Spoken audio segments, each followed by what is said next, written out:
ভাবমাস, এই 4 শ্রেণীর লোকেরা কখনো ভগবানকে প্রভৃতি করবে। চতুর্বিধা ভজন্তে মা, প্রপত্তি তো করবেই, এমনকি ভজনও করবে। কারা কারা? তাদের কমন লক্ষণ হলো সুকৃতিশালী। চতুর্বিধা ভজন্তে মাম জনা সুকৃতি ন, ওদের কমন লক্ষণ হলো দুষ্কৃতি ন। দুষ্কৃতি থাকলে নরাধম ভগবত ভজন করবে না, দুষ্কৃতি থাকলে মূঢ়গণ ভগবত ভজন করবে না, দুষ্কৃতি থাকলে মায়া পরিত্যাজ্ঞানা ভগবত ভজন করবে না, দুষ্কৃতি থাকলে আশ্রম ভাবমাশ্রিতম ভগবত ভজন করবে না। যদি দুষ্কৃতি না থাকে, সুকৃতি যদি থাকে, চতুর্বিধ ভজন্তে মাম জনা সুকৃতি নো অর্জুন আর্ত জিজ্ঞাসু অর্থার্থী জ্ঞানী চ ভরতস্য। আর্ত মানে পীড়িত, দুঃখিত, আর্ত অর্থার্থী মানে যারা ধন চায়, টাকা চায়, আর্ত জিজ্ঞাসু যে জানতে চায়।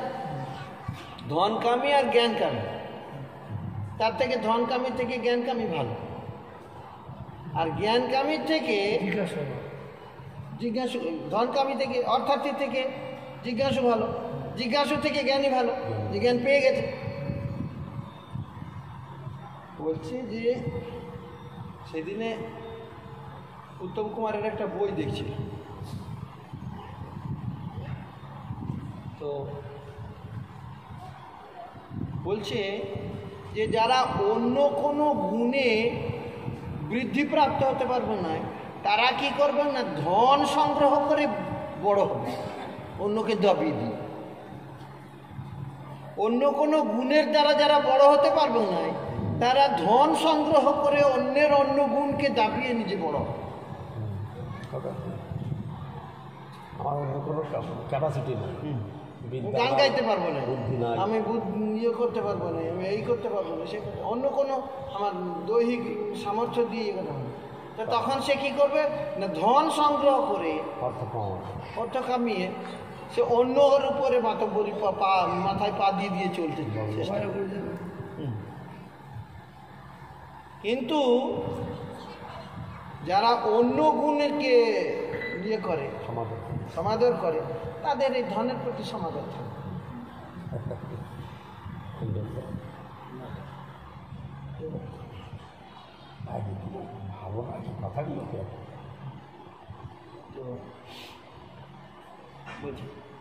আর তো জিজ্ঞাসুর অর্থার্থী জ্ঞানী চ বলদ তেষাং জ্ঞানী নিত্যযুক্ত এক ভক্তি বিশেষ। জ্ঞানীদের একটা একমুখী গতি, এদের এখনো মুখ ফেরানোর, অন্যদিকে মুখ ফেরানোর সম্ভাবনা আছে, কিন্তু জ্ঞানীর মুখটা আর অন্যদিকে একমুখী। এরা সকাম সকাম, কিন্তু জিজ্ঞাসুকে সকাম কেন বলছেন? জিজ্ঞাসু তো জ্ঞান ইয়ে আছে, কৌতূহলী বৃত্তিটা এক প্রকারের ভোগ। জিজ্ঞাসা করাটা কি খারাপ? জিজ্ঞাসা করা খারাপ না, এদের থেকে ভালো। আর তো অর্থাৎ থেকে ভালো, পুরো নরাধম থেকে তো জিজ্ঞাসু ভালো। কিন্তু সকাম কেন বলছেন? কি উদ্দেশ্যে জিজ্ঞাসা? অর্জুনকেও তো বলেছেন জিজ্ঞাসা করতে। হ্যাঁ, সকাম বলতে যখনই আমরা জিজ্ঞাসা করতে পারি, ওই গীতাধ্যায় লিখেছেন দেখি, অর্জুনকে বলা হয় জ্ঞান নিষ্ঠা। না অন্নাবিলাসিত সন্ধান জ্ঞান কর্ম অনাবৃত আনুকূল্য, অন্য অভিলাষ কিছু নেই, তখন তো সকাম থেকে নিষ্কাম হবে। তার আগে তো সকামের মধ্যে থেকে যাচ্ছে। ওই জিজ্ঞাসা করছে না কেন, ওই পয়েন্ট আসতে পারি আর তো জিজ্ঞাসু অর্থার্থী একদিন পয়েন্ট এসে যাবে, জ্ঞানী চ ভরতস্য।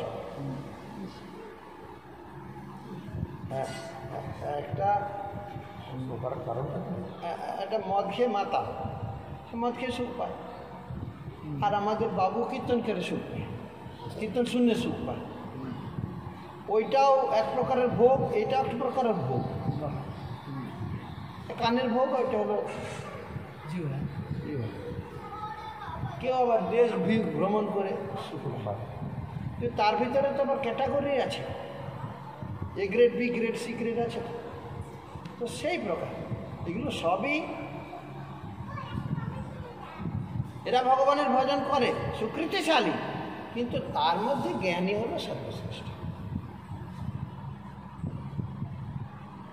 এরা যখন ওই ভাবটা পরিত্যাগ করবে তখন ভগবত বুঝবে না। প্রশ্নগুলো করছে না, যেমন আর্ত তো গজেন্দ্র, এই আর্ত তো গজেন্দ্র তো কুমির ধরেছে, ভগবানকে ডাকছে, তারপরে ভগবান এসে বলছে যে তোমাকে তুমি মুক্তি করে দিলাম গজেন্দ্রের কুমিরের মুখ থেকে। বলে ঠাকুর আমি করোড়পতিকে কাছে এসে ফাঁসিকে পাশে নিয়ে যাবো।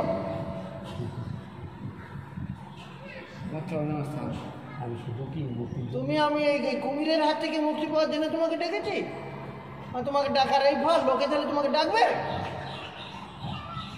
আমি যদি সংসার থেকে মুক্তি না পেলাম, আমি যদি মায়া থেকে মুক্তি না পেলাম, আমি থেকে আসক্তি থেকে মুক্তি না পেলাম, আমি থেকে এই গুণময় ভূমিকা থেকে মুক্তি না পেলাম,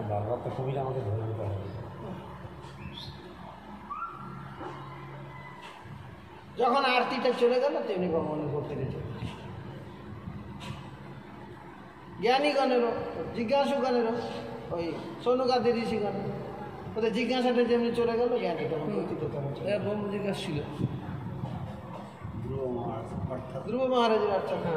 অর্থাৎ এটা যে দু যখন বললো যারা আমি কাঁচন পেয়েছেন না কিংবা দিব্যের রত্ন, কাঁচ করতে বইতে গিয়ে কাঞ্চন পেয়ে গেছি, আমি কৃতার্থ আসমি, খুব ধন্য হয়ে গেছি। আপনি বুঝতে পারছেন না? বড় মনে যাচ্ছে, আমার আর কিছু বল লাগবে না।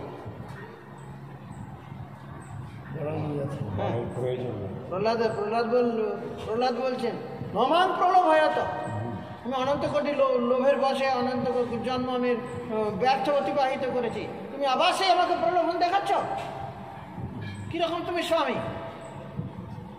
হ্যাঁ, যে লোভ দেখিয়ে সেবকের কাছ থেকে সেবা আদায় করে সেই স্বামীও ভালো নয়, আর যে সেবক ভগবানের সেবা করতে গিয়ে ভগবানের কাছে মনোগ্রাহ্য বস্তু প্রার্থনা করে সে তো বেনি নভৃত্য সবই বণিক। বেনি মানে জানে আমি কম দিচ্ছি বেশি নিচ্ছি, আমি এটা 65 টাকায় কিনে এনেছি, আমি 86 টাকায় বিক্রি করছি। সে দেয় কম নেয় বেশি, বেনিদের বৃত্তি হলো এটা, আমার তো ব্যবসা ডকে উঠে যাবে। জানছে যে আমি কম দিচ্ছি, আমি 65 টাকার মাল দিলাম, 86 টাকা আমি নিলাম।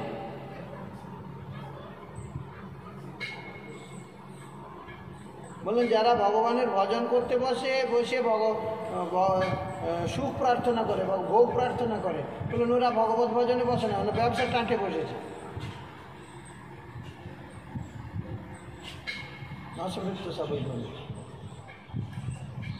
আর তো জিজ্ঞাসু অর্থাৎ জ্ঞানী, এই ভাবটা যতদিন থাকবে ততদিন সুকৃতি বশত ভাবটাতে আছে, ভগবানের ভজন করছেন।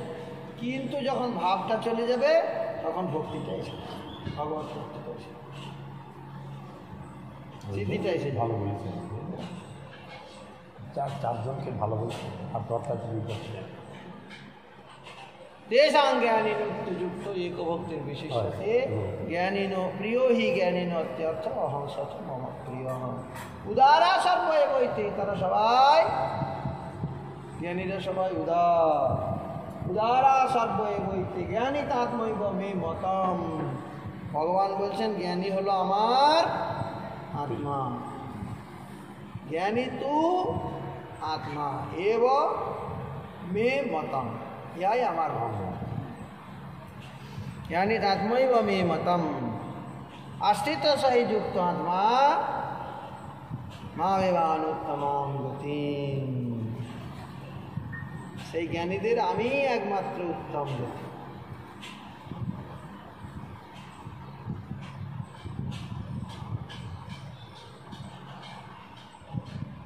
বহুনাম জন্ম নামন্তি, ওইখানে বলেছেন মনুষ্যানাম সহস্রেষু কশ্চিৎ যততি সিদ্ধায় যত তামপি সিদ্ধানাম কশ্চিৎ মাং ব্যক্তিগত। বহু বহু মনুষ্যের মধ্যে একজন জমজম সিদ্ধি লাভ করে, বহু বহু সিদ্ধগণের মধ্যে একজন আমাকে জানতে পারে। এরপরে এটা হলো বহু বহু জীবের মধ্যে, মানে কালের ভিতর বলতে প্রথম থেকে ওইটা শুরু করবো। হ্যাঁ, এই যে প্রথম বহু নাম মনুষ্য নাম সহসে যোগাচ্ছিত এখান থেকে তো ধরেছি।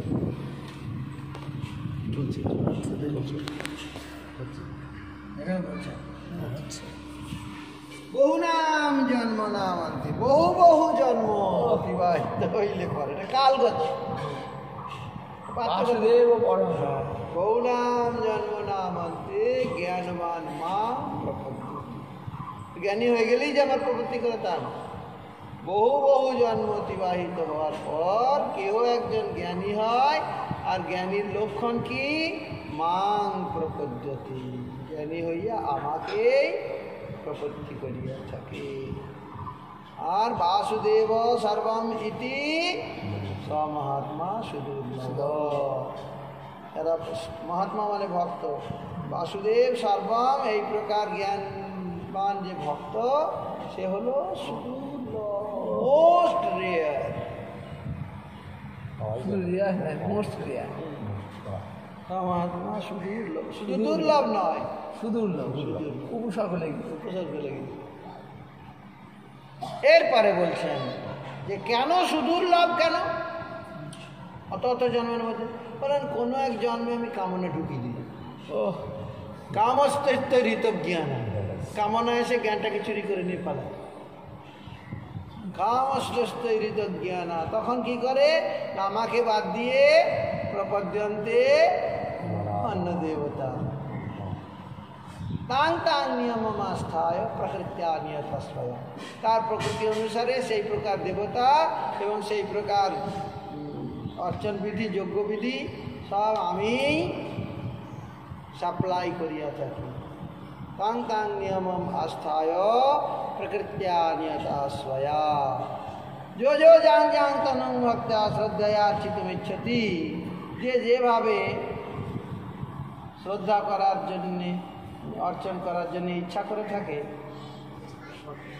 তস্য তস্য অচলাং শ্রদ্ধা, সেই সেই অচল শ্রদ্ধা ত্বমেব বিদধাম্যহম, আমি তাহাই বিধান করিয়া থাকি। ত্বমেব বিদধাম্যহম,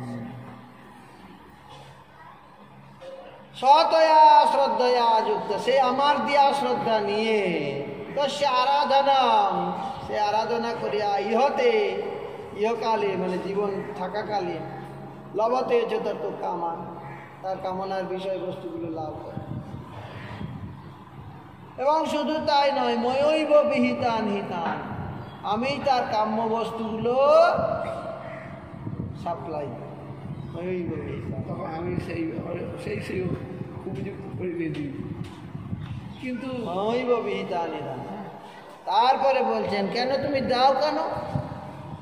তুমি তো তাহলে মশাই লোক ভালো নাও, তোমাকে বাদ দিয়ে অন্য কিছু ভজন করছে আর তুমি সেটাকে হেল্প করছো, তুমি কিসের ভগবান হে মশাই? তখন বললেন আমি কেন করছি জানো? আমি হলাম নিত্য, কিন্তু যে বস্তুটা চাইছে সেই বস্তুটা তার নিত্য না।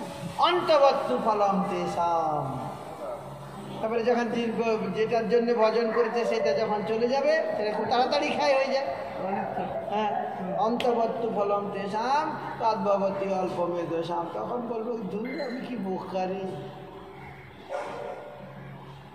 1.5 টাকা দিলে গঙ্গা পার হয়ে যেতাম নৌকায়, আমি কিনা গঙ্গা হেঁটে পায়ে গঙ্গার উপরে চলে যাব বলে কত সাধন ভজন করলাম। চৌধুরী চৌধুরী এটা কাকে বললেন?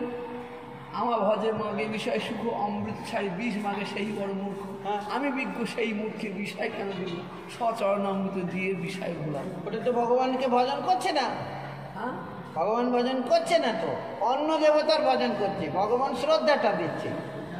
আমার ভজে মাগে বিষয় সুখ, অধিকাংশ লোকই তো সেই দলে আমার ভজন করছে কিন্তু বিষয় চাই। যারা ভগবত ভজন করে না, ভগবত ভজন করেও বিষয় সুখ মাগে, তাদেরকে ভগবান বিষয় সুখ দেয় না। সব চরণামৃত খাইয়ে ভুলিয়ে দেবে। হ্যাঁ, আর যারা ভগবত ভজন না করে বিষয় সুখ মাগছে তাদেরকে ভগবান বিষয় দিয়ে দেবে। অন্তর্বর্তী ফল এই শ্লোকে লাগছে তাদেরকে। বুঝতে পারছো না বিষয় কিরকম করে পাচ্ছে?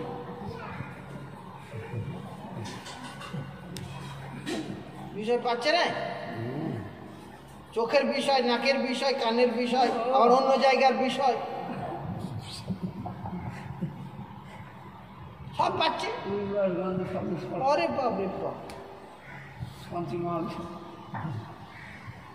আমাভোজি বিষয় মাগে, আমাভোজি যারা ভগবত ভজন করে অথচ বিষয় মাগে, ভগবান তাদেরকে বিষয় দেয়।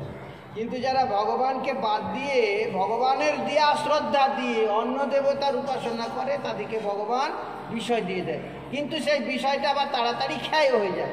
অন্তবত্তু ফলম তেষাম তদ্ভবতী অল্পমেধসাম। তখন বলে হায় হায় আমি কি বোকা, আমার মতন অল্প মেধার নাই। তদ্ভবতী অল্পমেধসাম দেবাং দেব যজ জানতি। দেবতা ভজন করতে করতে দেবলোক যায়, মদভক্তা জানতি নামতি। আমার যারা ভক্ত তারা আমাকেই প্রাপ্ত। তাহলে চিন্তা করো কে কে অল্প মেধা আর কে বহু মেধা, কে মহামেধা। যারা ভগবত ভজন করে তারা মহামেধা, আর যারা ভগবানের দিয়া শ্রদ্ধা নিয়ে দেবতা ভজন করে মান্ডেন ফ্যাসিলিটির জন্যে, তারা হলো অল্প মেধা। নিত্য সিদ্ধস্ব ভাবস্ব প্রাকট্যম হৃদি সাধ্যতা তদ্ভাব লিপসুনা কার্যা ব্রজলোকম অনুসারত। এটা যে স্থায়ী ভাব। হ্যাঁ, প্রত্যেক জীবের ভিতরে যে সিদ্ধ ভাব আছে ভগবানের সঙ্গে, তার যে ইটারনাল রিলেশনশিপ আছে, সেই ইটারনাল রিলেশনশিপটাকে জাগানোর যে কেরদানিটা, কৌশলটা, সেটা হলো সাধন। আর সেই সাধনটা এমনভাবে হবে যে ব্রজের যে ভাবটা, যে ইয়ে, তার সঙ্গে তার একটা অ্যাডজাস্টমেন্ট। তৎ ভাব ও লিপসুনা, লিপসা আসবে ভিতরে, ওই ভাবটাকে। হ্যাঁ, ব্রজলোকম অনুসারত, ব্রজলোকের অনুসারে সেই ভাবটা তার ভিতরে। পাঞ্চাকল্পতরু ভেষ্য কৃপা সিন্ধু